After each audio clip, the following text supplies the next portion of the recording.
आदाब नाजरीन, आप देख रहे हैं प्राइम टीवी। मैं हूं आपका मेज़बान मोहम्मद लतीफ़ हकला। मुल्क के अंदर लोकसभा इंतखाबात भी मुकम्मल हुए और एनडीए की और भारतीय जनता पार्टी की तीसरी बार हुकूमत भी बन गई और वज़ीर आज़म नरेंद्र मोदी तीसरी बार प्रधानमंत्री भी बन गए। इस मौजू पर बात करेंगे और वज़ीर आज़म के बनने का मुल्क के लोगों को कितना फ़ायदा है, उस पर भी बात करेंगे और कुछ जम्मू कश्मीर के हवाले से भी बात करेंगे। बात करने के लिए इस वक़्त मेरे साथ डेमोक्रेटिक प्रोग्रेसिव आज़ाद पार्टी के सीनियर लीडर इश्तियाक भट्टी जी हैं। सर, वक़्त दिया बहुत-बहुत शुक्रिया। सर, आपका भी शुक्रिया बहुत-बहुत। आपसे समझना चाहूँगा, कल ओथ सेरेमनी थी और वज़ीर आज़म ने मुल्क का वज़ीर आज़म बनने का तीसरा हलफ़नामा जो है वो कल लिया है और नई कैबिनेट का भी गठन जो है वो हो चुका है। कैसे देख रहे हैं इस सारे एपिसोड को? देखिए, पहली बात तो ये है कि नरेंद्र मोदी साहब तीसरी बार हल्फ लिया। ये एक हिस्ट्री में पंडित नेहरू जी के बाद ये दूसरे हिंदुस्तान के वज़ीर आज़म हैं जिन्होंने तीसरी बार हल्फ लिया है एज़ अ प्राइम मिनिस्टर। ये तो खुशी की बात है और मैं उनको मुबारकबाद देता हूँ, उनकी काबीना को मुबारकबाद देता हूँ। वैसे मेरा तो ये था कि इस बार बीजेपी गवर्नमेंट नहीं बना पाती। इस बार गवर्नमेंट हमें, हाँ, ये सब जो बुद्धिजीवी लोग हैं वो सारे ये कह रहे थे कि इस बार इनको मेजॉरिटी नहीं मिली और मेजॉरिटी मिली भी नहीं, 240 पे अटके ये। लेकिन जो एनडीए इन्होंने बनाई और खासकर उसमें नीतीश कुमार और चंद्रबाबू नायडू थे, उन्होंने सपोर्ट कर दिया इनको, तो गवर्नमेंट बना पाए। लेकिन इनका जो वो सपना था ना कि हम हिंदू राष्ट्र बनाएंगे, एनसीआर लागू करेंगे और वो यूनिफॉर्म सिविल कोड लाएंगे और ऐसे बिल लाएंगे जो कि इनके जो ये 400 पार मांग रहे थे, रिजर्वेशन को खत्म करेंगे, तो आरएसएस के एजेंडा जो है वो इनकी ड्रीम रह गई। अब ये ऐसी कोई बात नहीं कर पाएंगे, ये तो बड़ी खुशी की बात है। लेकिन मुझे साथ साथ अफसोस ये होता है कि इतनी बड़ी आबादी, 30 करोड़ के लगभग मुसलमान है हिंदुस्तान में, और उनका कोई एक भी राज्य मंत्री तक नहीं आया और ना इन्होंने मैंडेट दिया। इनके पास शाहनवाज साहब थे और इनके पास नकवी साहब थे और एक और सरफराज शाह के क्या नाम है, सैयद सरफराज क्या नाम है उनका, वो टीवी पे आते रहते हैं कभी डिस्कशन में। इनके पास लोग इवन हमारा गुलाम अली खटाना साहब थे। तो इनको कोई ना कोई एक मुस्लिम चेहरा जो है रखना चाहिए था। ये बड़े अफसोस की बात है। अब ये कहते हैं ना, सबका साथ, सबका विश्वास और सबका विकास, ये नारा इनको बिल्कुल खत्म कर देना चाहिए। कोई सबका विकास नहीं है, ये सिर्फ एक पर्टिकुलर कम्युनिटी की जमात है और ये क्रिमिनल जमात है, ये एंटी मुस्लिम जमात है और ये फिरका परस्त जमात है। लेकिन अब की बार जो ये गवर्नमेंट बनी है तो इसमें ये फिरका परस्ती नहीं चला पाएंगे। नहीं भट्टी साहब, मैं रात नेशनल टेलीविज़न पे न्यूज़ देख रहा था, सुन रहा था और उसमें तो बड़ी बेहतरीन बात निकल के सामने आई है। मुल्क के हर हिस्से से जो है काबीना में वज़ीर जो है वो चुने गए हैं। जम्मू कश्मीर से भी 2 सीटें भारतीय जनता पार्टी को मिली हैं और डॉक्टर जितेंद्र सिंह को दोबारा जो है वो कैबिनेट में जो है वो लिया गया है, वज़ीर जो है वो बनाया गया है। और जो आप कह रहे हैं कि मुस्लिम कोई चेहरा जो है वो काबीना का वज़ीर नहीं बनाया, वहीं सरकार तो ये कहती है कि मुल्क के हर कोने से हमने जो है कैबिनेट में लोगों को जो है वो शमूलियत दी है। नहीं, वही तो मेरा कहने का मतलब है ना। अब पंजाब से इन्होंने एक सरदार साहब को बनाया जो इलेक्शन हार गए थे। वो इसलिए बनाया कि पंजाब को रिप्रेजेंटेशन देनी थी और वो अच्छा किया इन्होंने, मैं उसको वेलकम करता हूँ। इसी तरह और कहीं तमिलनाडु से एक आदमी को बनाया जहाँ वो हार गया था इलेक्शन। नहीं, वो तो जीता है। अगर, अच्छा, मुझे ही नहीं पता है कि शायद वो जीता है, लेकिन पंजाब से जो आदमी बनाया वो हार गया था इलेक्शन। अगर किसी मुसलमान चेहरे को पहले तो इन्होंने मैंडेट ही नहीं दिए। अगर आपको 543 में से 2-4 मुसलमान भी नहीं मिले पूरे हिंदुस्तान में से, पहले तो आप बड़ी-बड़ी बातें करते हैं। हमारा मुस्लिम मंच है, हमारा राष्ट्रीय मुस्लिम मंच है, वो कहाँ चले गए राष्ट्रीय मुस्लिम मंच वाले? और फिर हिंदुस्तान में से अगर आपने पंजाब को और सिखों को रिप्रेजेंटेशन दी है तो मुसलमानों को भी देनी चाहिए। पहली मेरी आपत्ति तो ये है इस बात पे। दूसरी बात ये है कि कांग्रेस ने अच्छा किया है। अगर कांग्रेस दो 20-30 सीटें और बिहार में अगर अच्छा कर देती और कर्नाटका में अगर कांग्रेस थोड़ा अच्छा परफॉर्म करती तो शायद इस वक्त कांग्रेस की गवर्नमेंट होती। तो एक तो मैं ये कहता हूँ कि जो सेकुलर पार्टीज हैं वो सारे मिलके एक स्ट्रांग अपोजिशन है और इनको इंशाल्लाह ऐसा कोई काम नहीं करने देगी स्ट्रांग अपोजिशन जो डेमोक्रेसी के लिए। मैं मुझे ये खदशात थे कि आप डेमोक्रेसी शायद बिल्कुल दम तोड़ ना दे, लेकिन डेमोक्रेसी दोबारा जिंदा हो गई है। और हिंदुस्तान जो है ये इतना एक सेकुलर मुल्क है, इतना बड़ा मुल्क है, इसमें जो फिरका प्रस्त ताकतों के लिए कोई जगह नहीं होनी चाहिए और ना है। लोगों ने ये साबित कर दिया कि हम सेकुलर लोग हैं और हम सेकुलरिज्म को ज़्यादा पसंद करते हैं। ये हिंदू मेजॉरिटी स्टेट हिंदुस्तान में हिंदू मेजॉरिटी के जो हिंदू लोग हैं वही ज़्यादा सेकुलर हैं। वो उन्होंने साबित किया कि हम ज़्यादा सेकुलर हैं और इसमें ओबीसी और दलित और मुस्लिम सारे मिलके। और मैं आज ये फ़ुज़ूल से कहता हूँ, अगर मुसलमान ये ठान लें कि हमें किसी पार्टी को बाहर रखना है इक़्तिदार के, या जो जो तो इंशाल्लाह आइंदा 2029 में मुझे लगता है कि यहाँ पर सेकुलर गवर्नमेंट का बनना जो है वो बिल्कुल पक्का है, यकीनी है। थोड़ा जम्मू कश्मीर के हवाले से बात कर लेते हैं और आपसे मैं समझना चाहूँगा कि राजौरी, पुंछ और अनंतनाग वाली सीट जिस इलाके से आपकी भी वाबस्तगी है, हालाँकि आपकी जमात ने भी बड़ा ज़ोर लगाया वहाँ पे, लेकिन कोई ख़ास परफ़ॉर्मेंस जो है वो दिखी नहीं वहाँ पे डेमोक्रेटिक प्रोग्रेसिव आज़ाद पार्टी की। लेकिन मियाँ अल्ताफ़ अहमद लारवी साहब बड़े भारी अक्सरियत के साथ जो है वो जीत के आए और कल तक जो आप लोग कहते थे कि नेशनल कॉन्फ्रेंस ख़त्म हो चुकी है, लोग ख़ानदानी सियासत से तंग हैं, लेकिन वहाँ पे तो लोगों ने मियाँ अल्ताफ़ साहब को इतने वोटों से जिताया है कि वहाँ पे तो लोग जो हैं नेशनल कॉन्फ्रेंस से बड़े खुश नज़र आ रहे हैं। देखिए, मैं ये गलतफ़हमी पैदा की जा रही है और ये बड़ी गलतफ़हमी है और नेशनल कॉन्फ्रेंस को ये खुशफ़हमी में मुब्तला हो गए हैं कि उनको ये वोट जो है नेशनल कॉन्फ्रेंस। मैं वसूख के साथ आपके चैनल के ज़रिए से कह देना चाहता हूँ और मैंने मतअद्दिद बार इस बात पे ज़ोर दिया है, बड़े अपने इंटरव्यू में ये बात कही है कि ये मियाँ अल्ताफ़ साहब जो एक पीर भी हैं, एक गद्दी नशीन है, सजादा नशीन है, एक बहुत बड़ी गद्दी के मालिक हैं। वो ये वोट मियाँ अल्ताफ़ की ज़ात को, उनकी पर्सनैलिटी को, उनकी शख्सियत पे ये वोट पड़ा है। नेशनल कॉन्फ्रेंस का अगर कोई और कैंडिडेट होता, इवन फारूक अब्दुल्ला भी होता, उमर अब्दुल्ला भी होता, तो उसका तीसरा नंबर होता राजौरी पुंछ से। यह तमाम लोगों ने, पहाड़ियों ने, गुजरों ने, सारे लोगों ने, इवन हिंदू भी शामिल है, उसमें सिख भी शामिल है, मियाँ अल्ताफ़ को वोट दिए हैं। ये खुशफहमी का शिकार हो जाएंगे एनसी वाले के। एनसी को वोट अगर मिलता तो उमर अब्दुल्ला क्यों हारते? उमर अब्दुल्ला देखो ना, सेकंड इन कमांड है, वाइस वाइस प्रेसिडेंट है नेशनल कॉन्फ्रेंस के, वो कश्मीरी है बेसिकली। और कश्मीर से, अनंतनाग से, वहां से बारामूला से वो इलेक्शन हार गए हैं। इंजीनियर रशीद जो कि बेचारा जेल में है, वो जेल से जीत गया और वो हार गया। इसका मतलब ये है ना कि लोग एनसी को पसंद नहीं करते हैं।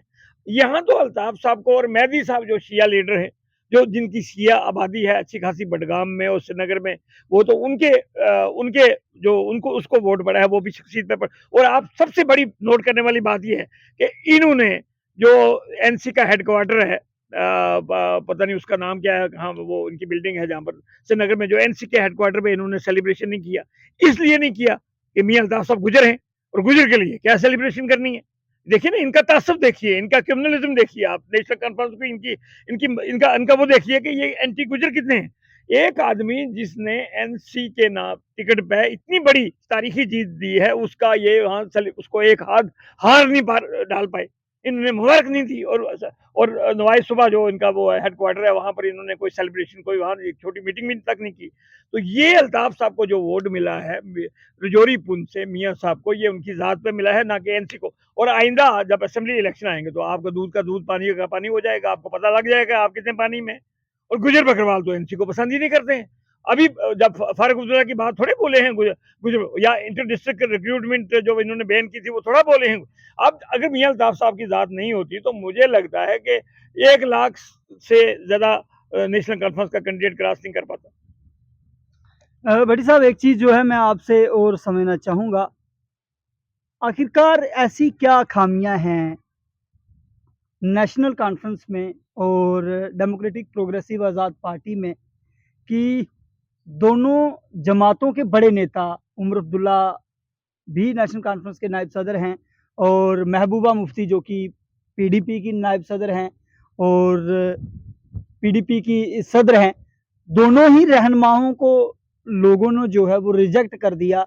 इनकी रिजेक्शन का कारण जो है वो क्या समझ रहे हैं? नहीं, गुलाम नबी आज़ाद साहब की तो अभी नई पार्टी है। देखिए ना, जब जब भी कोई गुलाम नबी आज़ाद साहब एक बड़ी संगठन से एक बड़ी महबूबा मुफ्ती और उमर अब्दुल्ला मैं की। आपको बताऊँ, 2 चीफ मिनिस्टर हार गए हैं, इसका मतलब है लोगों में ताकत है, वोट की ताकत बड़ी है। उन्होंने महबूबा मुफ्ती को भी, जब वो इक़्तिदार में थी और जब बीजेपी के साथ गवर्नमेंट बनाई, तो बेड़ा गर्क तो महबूबा मुफ्ती ने किया है।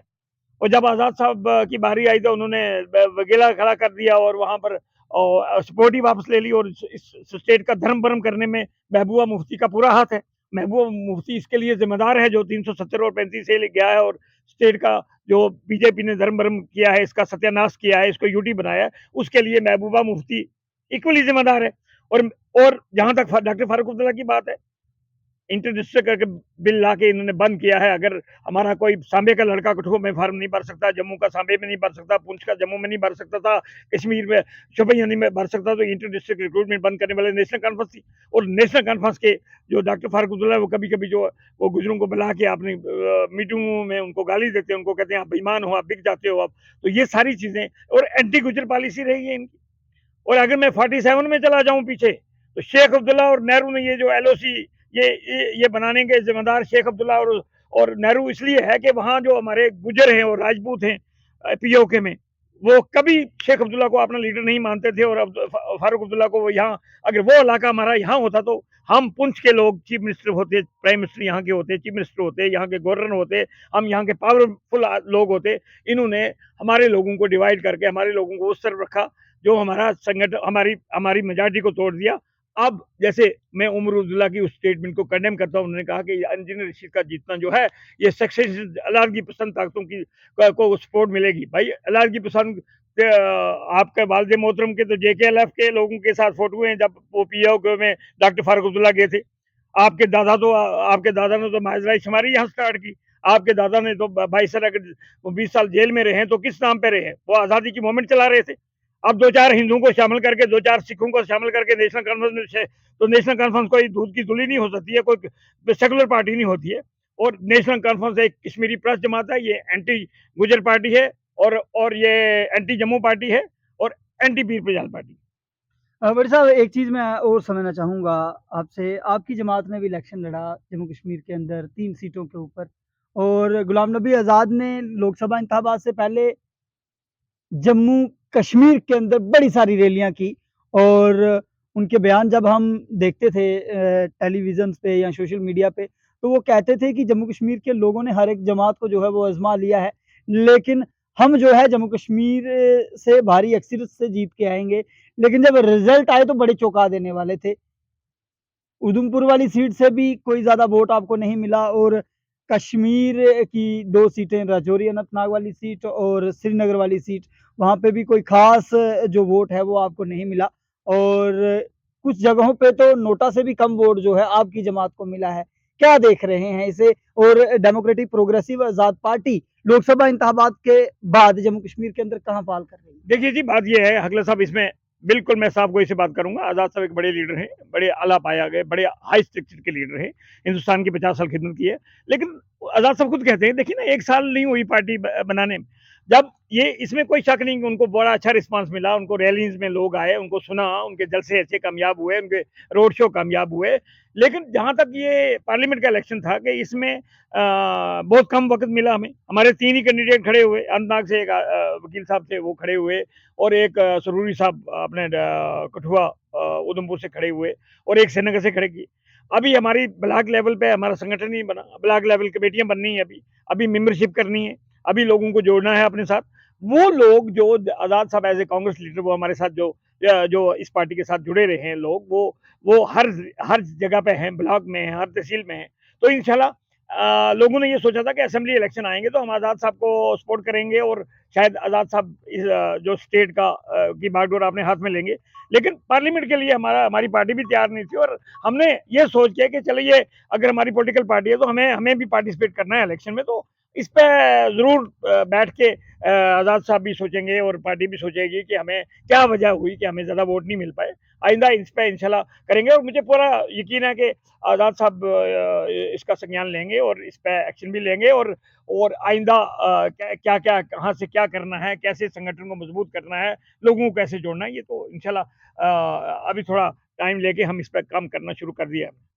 लोकसभा इंतखाबात में एडमिनिस्ट्रेशन ने जहाँ इलेक्शन पे बहुत ज़्यादा ज़ोर लगाया, लेकिन वहीं एक कबीला जिसका माइग्रेशन का वक़्त है, जो लोग मैदानी इलाकों से पहाड़ी इलाकों की ओर रुख करते हैं, बात कर रहा हूँ गुजर बकरवाल कम्युनिटी की और आप भी बड़ा बेबाकी से इन लोगों की बात को रखते हैं।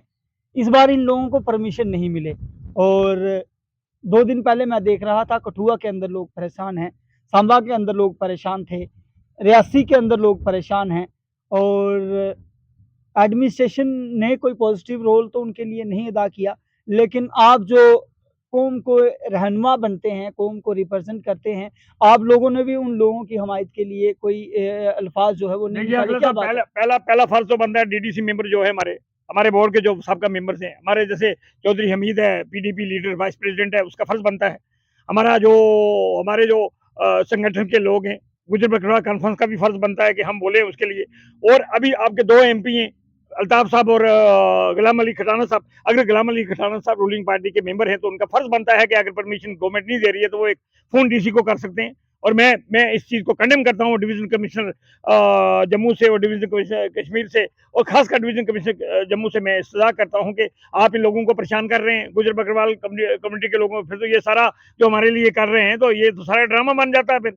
ये तो सारा फेक बन जाता है। अगर उनको इस वक़्त तो वो अपने-अपने ऊँची जगहों पे जा चुके होने चाहिए, उनको परमिशन के लिए परेशान किया जाता। तो मैं चीफ सेक्रेटरी को और आपके सारे लेफ्टिनेंट गवर्नर साहब को ये इस्तदा करता हूँ और उनसे मोदबाना अपील करता हूँ कि इन लोगों को जहाँ-जहाँ परमिशन की ज़रूरत है, फौरी परमिशन दी जाए और कोई अफ़सर इसमें ले-तो-लाल करता है, उसके खिलाफ सख्त से सख्त एक्शन लिया जाए।